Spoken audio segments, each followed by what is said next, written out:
Em nome de nosso Senhor Jesus Cristo. Amém. Aos 27 de janeiro, nos anos de 407, São João Crisóstomo, bispo e doutora da Igreja.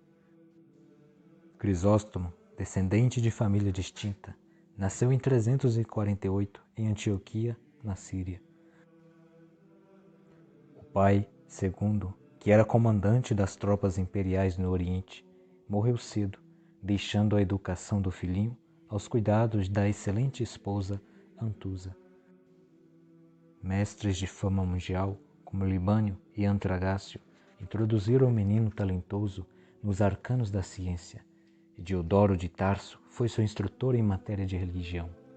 O bispo Melécio batizou-o em 368, conferindo-lhe na mesma ocasião as ordens menores. Já a este tempo, Crisóstomo manifestou grande inclinação para a vida de asceta, e se não fosse a resistência enérgica da mãe, teria se associado aos eremitas do deserto.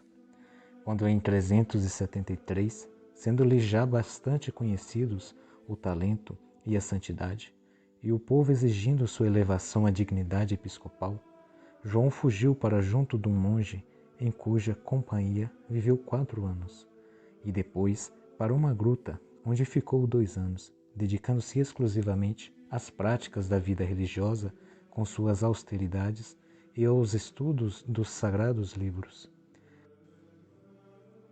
Como a saúde se lhes abalasse, com a rudeza da vida no deserto, voltou para Antioquia, onde se ordenou em 386. Em Antioquia, desenvolveu logo uma atividade muito grande como escritor e orador sacro. Esta sua estadia em Antioquia coincidiu com uma grave revolta que houve contra o imperador por causa de impostos. O povo despedaçou estátuas do imperador, do irmão de 2 filhos e da falecida imperatriz Flavila, e deixou-se arrastar a outros atos de vandalismo. Era para temer uma terrível represália da parte do imperador Teodósio I, cujo gênio irascível era bastante conhecido. O bispo Flaviano dirigiu-se para Constantinopla para aplacar a ira do monarca. Em Antioquia reinava o pavor. Muitas famílias tinham fugido, os membros do Senado estavam na prisão, e o povo tremia na expectativa de medidas ainda mais rigorosas. Foi a época em que a arte retórica de Crisóstomo celebrou os mais belos triunfos. Dia por dia, via-se as multidões do povo desesperado ao redor do púlpito, ávidos de ouvir-lhes as práticas e ensinamentos que as consolavam. A palavra de João Crisóstomo sugestionava, continha as massas e levava-as para onde quisesse.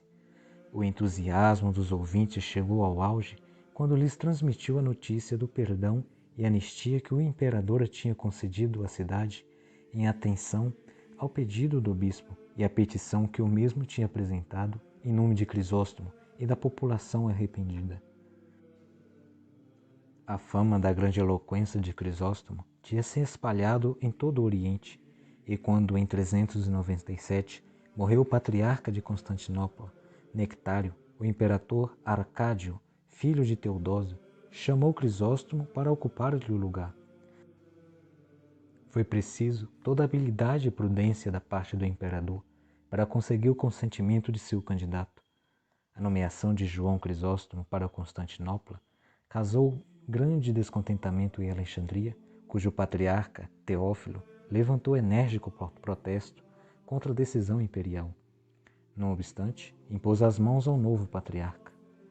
Da vida simples e pacata de Antioquia, viu-se João Crisóstomo transportado para a cidade da riqueza, do luxo, para a grande metrópole e sede de alta política, com suas intrigas e paixões, para Constantinopla, a rainha do Oriente que com seus palácios magníficos e igrejas majestosas dominava 2 continentes. O novo patriarca teve um acolhimento simpático da parte do clero, da aristocracia e da população inteira.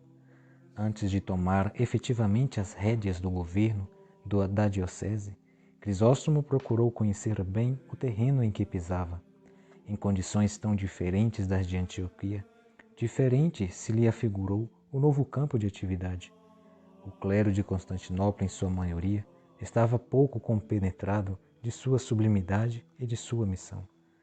Ambicioso, avarento e político, pouco tinha do espírito de Cristo, que é o espírito de humildade, de caridade e de sacrifício. Em frente de tais circunstâncias, Crisóstomo compreendeu que sua atividade não mais se limitaria à pregação da palavra de Deus, mas haveria de encetar a obra da reforma em base larga e inevitável. Seria a luta e talvez a perseguição. Fiel ao seu costume, pregava as homilias dominicais e explicava a Sagrada Escritura. A majestosa Ágia Sofia, aquele grandioso monumento da fé católica em Constantinopla, enchia-se de fiéis de todas as classes para ouvir a palavra arrebatadora e apostólica do novo Antístite. Mais importante, mais penosa e desagradável, impunha-se-lhe a obra da reforma. Esta começou em casa. O antecessor, Nectário, de espírito pouco evangélico, tinha feito do palácio episcopal um reduto de luxo, com todas as futilidades e comodidades. João Crisóstomo estabeleceu nele a vida evangélica, com toda a simplicidade e decência. O segundo passo na reforma interessou a vida do clero e das religiosas, as quais em grande parte conviviam com os sacerdotes, o que mereciam a crítica do povo e a censura e proibição do patriarca. O zeloso pastor verberou outrosim os excessos da moda, principalmente o luto chique das viúvas, e procurou implantar no povo a simplicidade dos costumes e o espírito da fé.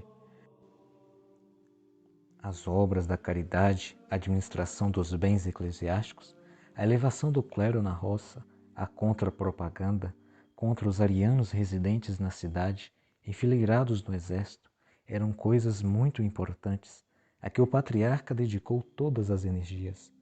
Todas estas reformas criaram-lhe muita inimizade, moralmente entre o clero. Era inevitável o choque. O primeiro veio-lhe da parte de Eutrópio, eunuco e grande protegido do imperador Arcádio.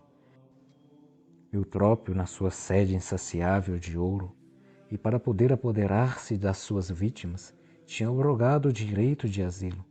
Crisóstomo protestou contra esta arbitrariedade, tendo pouco tempo depois a grande satisfação de ver o mesmo Eutrópio invocar em seu favor o direito do asilo, quando numa revolta militar viu sua vida em perigo. Terrível inimiga com que Crisóstomo teve de terçar armas surgiu-lhe na própria pessoa da imperatriz Eudóxia, que depois do afastamento de Eutrópio governava o imperador.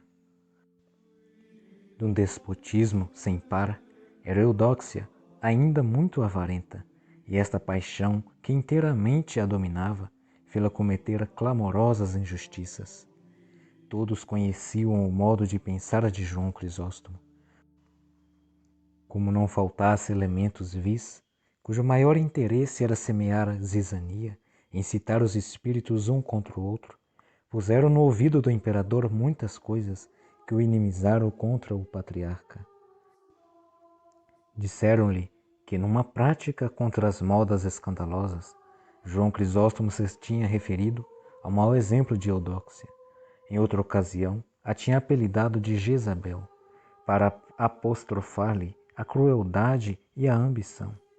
As relações, portanto, entre a família imperial e, em particular, entre Eudóxia e o patriarca, não eram nada menos que cordiais. O rompimento, porém, se realizou quando João Crisóstomo deu agasalho, aliás, com a necessária cautela, a monges que o patriarca Teófilo de Alexandria tinha expulso de sua diocese por suspeitar de sua ortodoxia. Eudóxia alcançou de Arcádio que convocasse um concílio em Constantinopla, perante o qual Teófilo havia de justificar as medidas tomadas contra os monges em questão. Clandestinamente, porém, mandou convidar Teófilo para que viesse com a maior brevidade e declarasse vaga a sede patriarcal de Constantinopla. Teófilo chegou a Constantinopla em companhia de vários bispos desafetos de João Crisóstomo, não porém como acusado, mas como acusador e juiz. O concílio realizou-se em Calcedon, estando presentes 36 bispos. João Crisóstomo, sendo citado perante aquele tribunal, exigiu por sua vez a exclusão de 4 bispos, notadamente seus inimigos. O concílio reconheceu nesta exigência um ato de insubordinação da parte do acusado e declarou-o deposto da dignidade de patriarca. Característico em todo este processo foi que nem se leve tocou na questão dos monges expulsos de Alexandria e acertos em Constantinopla, mas tanto mais se tratou de supostas ofensas que João Crisóstomo teria dirigido ao imperador e à imperatriz. O santo não se opôs à injustiça que lhe fizeram e entregou-se ao agente executivo que o devia levar ao exílio. No caminho de Bósforo, o povo lhe fez delirantes manifestações, tomando assim a sua saída da capital o caráter de um triunfo nunca visto. Na noite que seguiu a partida, a população de Constantinopla foi atemorizada por um forte terremoto.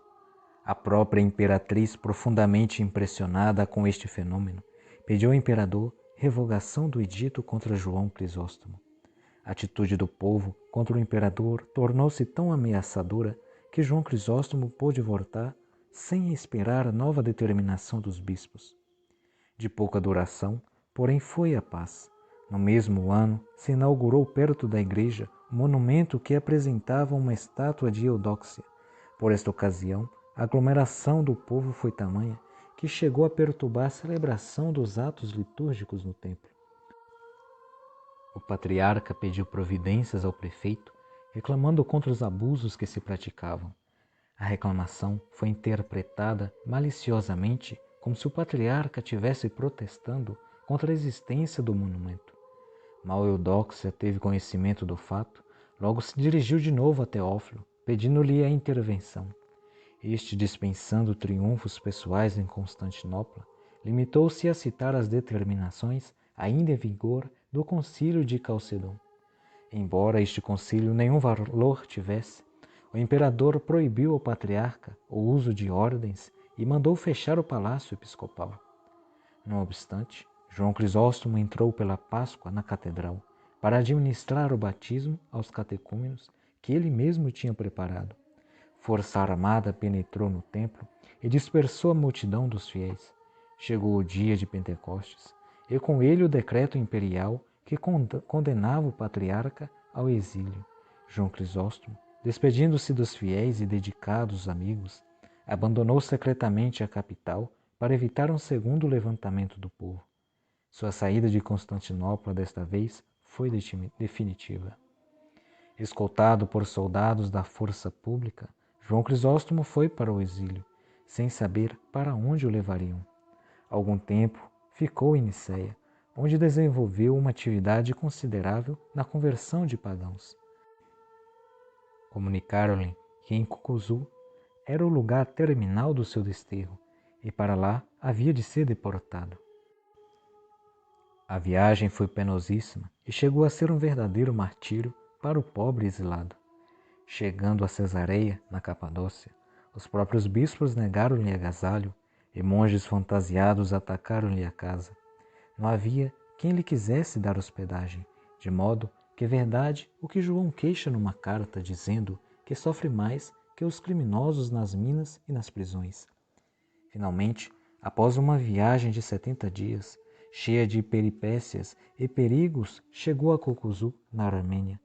Apesar de ser o lugar mais ermo do mundo, expressão de São João Crisóstomo, a permanência lá não lhe foi tão desconfortada como se podia supor. Tendo sempre comunicação com os amigos de Constantinopla, estes o beneficiaram também no exílio. Até de Antioquia recebia cartas e visitas. Sofrimentos e grandes provações não lhe faltaram. A saúde ressentiu-se muito com o clima áspero e irregular de Cucuzu. Bandos exáuricos devastaram diversas vezes aquela região e obrigaram os habitantes a refugiar-se nas grutas e montanhas. Fugindo destes inimigos, João Crisóstomo procurou abrigo num castelo fortificado em Arabiço. Os amigos do santo em Constantinopla passaram por um grande vexame e tornou-se-lhes bem crítica a situação. Logo depois da saída de João Crisóstomo, houve 2 grandes incêndios que destruíram a grande catedral, algumas casas contíguas e o palácio do Senado. Os inimigos do patriarca inculparam os partidários de João Crisóstomo de terem sido eles os causadores destes desastres e abriram forte campanha contra eles. Ambas as partes apelaram para o Papa Inocêncio I. A sentença do Sumo Pontífice desagradou profundamente aos adversários de João Crisóstomo, pois Inocêncio I declarou-se em favor destes contra o Concílio de Calcedon e fez a proposta de apresentar a questão a um outro concílio, a qual, porém, não se realizou devido à má vontade de Arcádio. Tendo conhecimento das comunicações que havia entre João Crisóstomo e Constantinopla e Antioquia, o imperador ordenou-lhe a transferência para Ptio, na margem oriental do Mar Negro. O organismo do santo, já bastante depauperado e cobilado, não mais resistiu às fadigas dessa forçada viagem de 3 meses. Quase sem forças, chegou a Comana, onde pernoitou na igreja de São Basílio. Em sonho, ouviu o santo dizer-lhe as seguintes palavras: tenha ânimo, irmão, no dia de amanhã nos unirá. No dia seguinte, 14 de setembro de 407, entrou no eterno descanso. As últimas palavras que disse foram: louvado seja Deus por tudo. Amém. O cisma terminou só com a morte de Arcádio, Eudóxia e Teófilo. Teodósio II, filho e sucessor de Arcádio, cumpriu a ordem do Papa de restabelecer a honra do patriarca injustamente exilado. A transladação do corpo de São João Crisóstomo para Constantinopla, em 27 de janeiro de 438, revestiu-se de uma pompa como igual a cidade não tinha visto ainda. As relíquias de São João Crisóstomo acham-se hoje em Roma, na Igreja do Vaticano. Reflexões. Primeiro, São João Crisóstomo repreendia e castigava os defeitos, faltas e vícios que reinavam entre os cristãos, embora a esse vigor lhe importasse inimizades e perseguições. Era a caridade para com o próximo que o levava a profligar o pecado e implantar bons costumes no seio da família cristã. Quem é superior deve empenhar a sua autoridade para que sejam eliminados pecados, abusos e vícios. O superior que finge não ver os súditos pecarem, quando facilmente os poderia corrigir, faz-se cúmplice do pecado dos mesmos.